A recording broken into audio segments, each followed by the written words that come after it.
বন্ধুরা সবাই কেমন আছেন? আজ বাগান বিলাসে মাটি কীভাবে তৈরি করতে হয় সেটাই বলবো।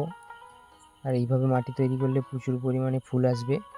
এখানে 2 টব বাগানের মাটি নিয়েছি, হাফ টব গোবর সার নিয়েছি, 50 গ্রামের মতো হাড় গুঁড়ো রয়েছে, আর কৃষি চুন নিয়েছি। আপনারা গোবর সারের বদলে ভার্মি কম্পোস্টও দিতে পারেন, আপনাদের যেটা ভালো লাগে সেটা করবেন। আর কৃষি চুন, এতে বোরন রয়েছে, সালফার, ম্যাগনেসিয়াম আছে।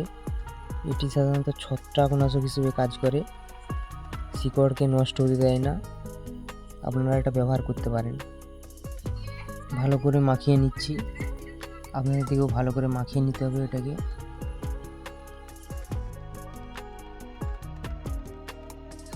টবের ড্রেনেজ সিস্টেমটা ভালো করে করবেন। করার পর আপনারা 2 ইঞ্চি টব খালি রেখে মাটি ভরবেন।